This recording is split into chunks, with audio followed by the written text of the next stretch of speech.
안녕하십니까. 고수 박사입니다. 오늘 국가보안법에 대해서 같이 의견을 나누겠습니다.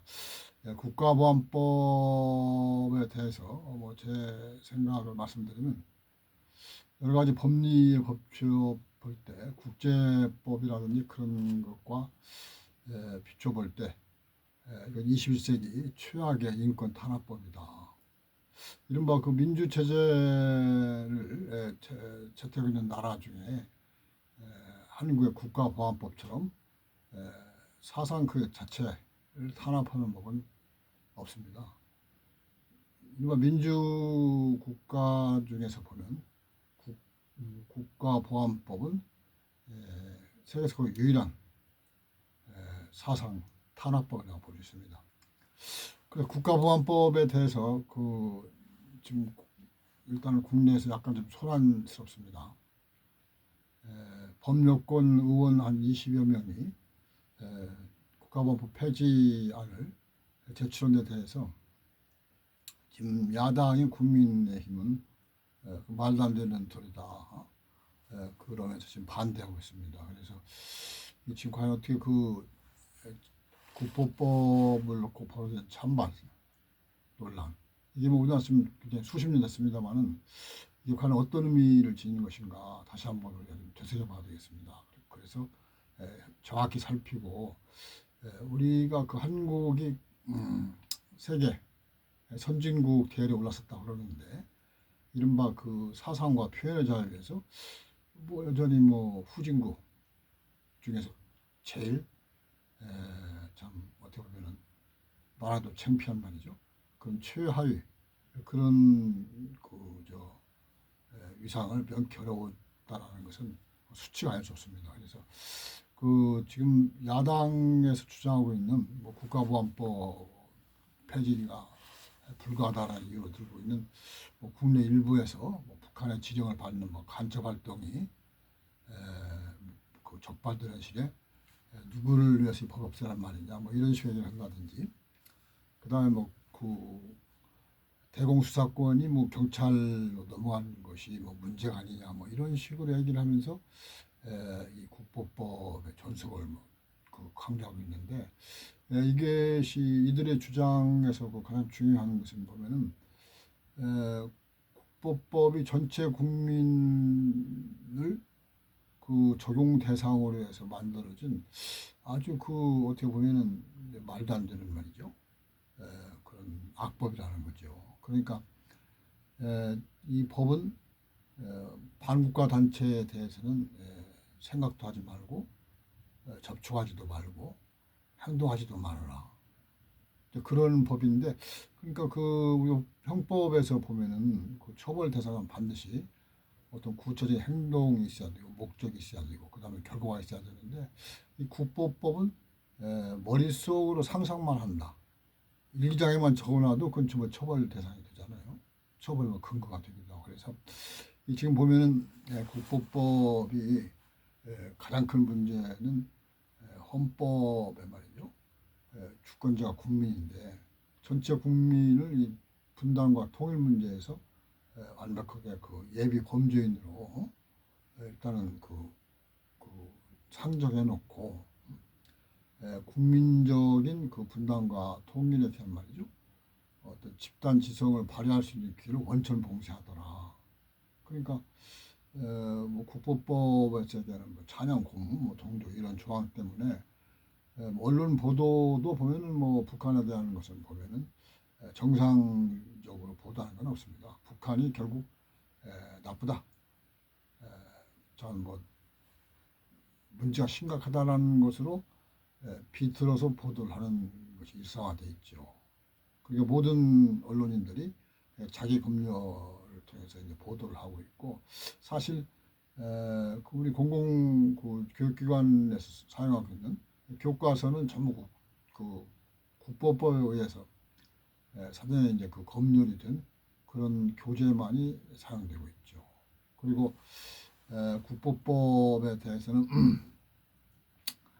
국제사회가 여러 가지 문제를 제기하고 있음에도 불구하고 우리 헌재라든지 대법원은 국보법의 존속이 필요하다라는 식으로 여러 번의 이제 유권 해석을 내린 바 있는데, 최근에 우리가 그 윤석열 내란 사건에서 보듯이 이 사법부가 어딘가 좀 정상이 좀 아닌 것 같다. 그런데 국보법에 대해서 국제사회가 그렇게 악법이라고 규탄을 하고 또한 이 법이 뭐 말씀드린 대로 사상의 자유를 탄압하는 이른바 민주사회에서 세계 어느 나라에도 존재치 않는 말이죠. 악법인데도 불구하고 그 존속을 얘기하는 그 법관들의 그 사고방식이라는 것이 도저히 뭐 저는 개인적으로 이해할 수가 없습니다.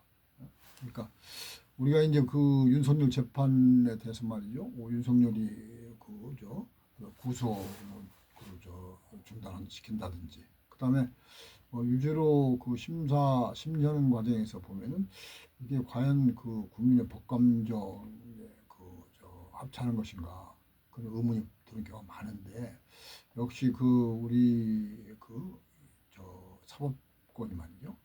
이른바 민주의 정책성 그다음에 어떤 국제사회의 기준에 맞추려고 하는 어떤 그런 그 진취성이 좀 부족한 것이 아닌가 보여지는데 그런 부분에서 이제 이번에 국법법이 반드시 국회에서 그 폐지가 돼야 되는 것이 옳다고 보고 특히 이재명 정부는 이재명 대통령이 스스로 뭐 빛의 혁명을 강조하고 현 정부가 빛의 혁명에 의해서 이제 그 발족이 가능했다는 강조하기 때문에 국민의 헌법적인 그 권리를 원천 봉쇄하는 국법법의 폐지에 정부 발의 입법으로 해서 반드시 이번에 좀 그 정상화, 국민의 주권이 정상적으로 발휘돼서 분단과 평화통일에 말이죠. 국민의 집단지성이 발휘될 수 있는 여건이 마련되도록 노력해야 할 것입니다. 그러니까 그 이 국법법의 이제 문제를 따지면 우선 이제 국가 안보를 이유로 이제 사상 그 자체를 처벌하는 것인데 이것은 보면은 국제 규약에 많지 않아요. 우선 뭐 유엔 자유인권위원회는 이 사상에 대해서 말하는 걸 보면은 국가 안보를 이유로 사상 자체를 범죄시해서는 안 된다. 그리고 인간은 그 아주 사고가 잘 건망하잖아요.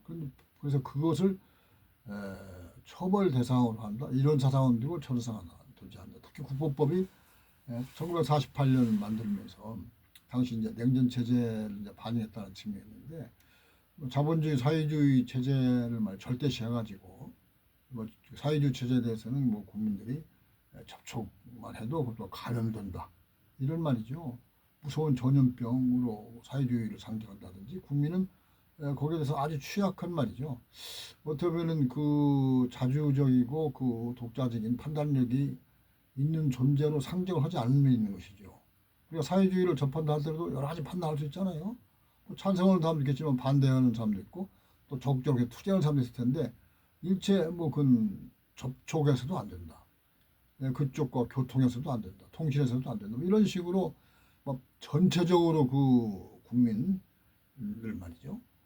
그렇게 그 특정 사상에 대해서 차단하고 그다음에 이제 처벌하는 것은 이 유엔 자유인권위원회에서 이제 금하는 것인데 또 구체적으로 보면은 유엔이 말이죠. 정한 인권 국제 인권 협약이 있는데 ICCPR이라고 그랬죠. 여기서 보면은 사상, 양심, 종교의 자유는 절대적으로 보장해야 된다. 그걸 말이죠. 기본 원칙을 하고 있어요. 그러니까 이건 뭐 상식이 아니겠어요. 그래서 이 사상을 처벌하려면 이제 명확하게 어떤 그 파괴성, 그 다음에 이제 어떤 그 범죄성이 이제 입증이 돼야 된다는 것인데 이 막연하게 말이죠. 뭐 국가의 존립 해롭다, 뭐 이런 식으로 해가지고 뭐 전체 국민을 말이죠. 그 억압 대상으로 삼는다라는 것은 이것은 심각한 인권 탄압이라고 뭐볼 수밖에 없습니다. 그래서 지금 21세기 자유주의 국가 가운데 국가보안법 같은 경우는 한국이 유일하더라. 그래서 지금 국가보안법이 말이죠. 납세자인 국민 전체를 범법 예비군으로 일단 상정하고 처벌하는 말이죠. 그런 지금 사례가 지금 되풀이되고 있는데 오늘날 이재명 정부에서도 국보법에 대한 말이죠. 관계당국 수사는 지금 계속되고 있습니다. 사실은 이 부분에. 그래서 과거에 이제 그 독재 정권이라든지 구인 정치들의 이제 그 탄압 사례에서 보면 국보법이 인권 탄압은 물론 이제 정치적인 자유 탄압에 이제 도구로 이제 악용돼 왔다. 그렇습니다. 그래서 이 법은 이제 아시다시피 세계 인권 선언이 말이죠.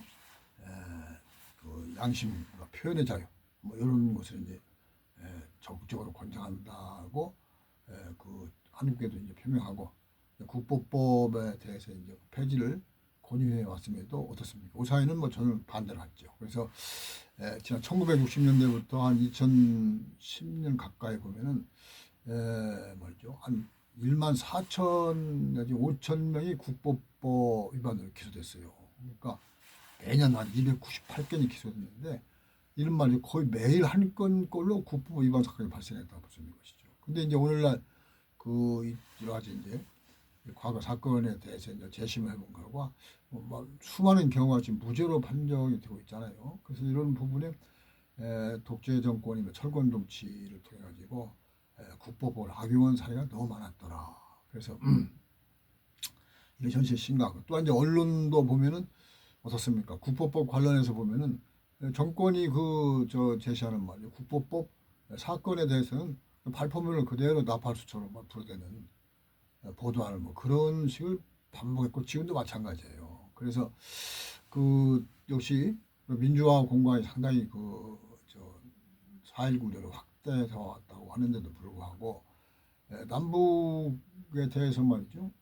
그 아까 말씀드린 국민이 이제 어떤 어떻게 분단을 해소할까, 어떻게 통일할까 하는 것에 대해서 논의를 할 수가 없어요.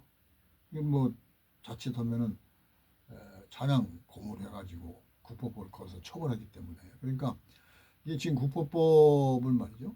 결국은 북한을 이제 괴멸시켜야 한다.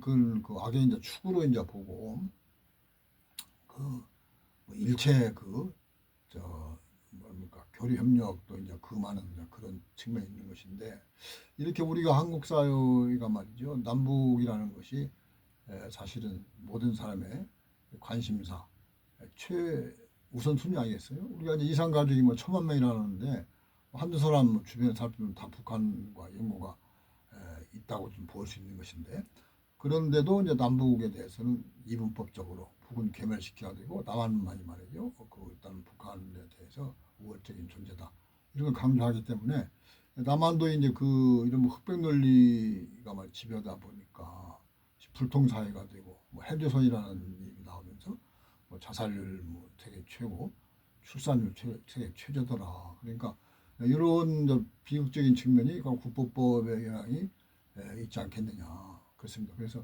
국보법의 문제는 뭐 여러 가지 있습니다만 역시 사상 이념은 말이죠. 이거 가변적이잖아요. 근데 그것을 뭐 절대적인 것을 해가지고 1950, 40년대, 50년대 그때로 말 우리 국민들의 그 사상 체계를 묶어놓는다는 것은 엄청난 권력 형편을 볼 수 있습니다. 그래서 그또 하나 진보 세력이 등장 원천적으로 이제 봉쇄하죠. 진보는 사상과 표현의 자유에서 이제 그 막힘이 있어서는 안 되는데 어떻습니까? 우리 제약을 하기 때문에 우리 사회는 사실 진보 세력이 나타날 수도 없고 성장할 수 있는 그런 사회가 아니에요. 그래서 이분법만이 말 강조되는 뭐 그런 사회라서 보면은 한미 동맹이 이제 문제가 많은데도 불구하고 뭐 반미 미국을 비판하는 것은 말이죠. 친북이다 해서 처벌해왔기 때문에 이게 지금 유세에 의해서 말이죠. 그 심각하게 우리의 그 국권, 국가의 주권이 휘둘리고 있는 것도 국보법의 영향이라고 볼 수 있는 것입니다. 그래서 오늘은 이제 국보법에 대해서 여기까지 말씀드리고 계속 다음에 이어보겠습니다. 감사합니다.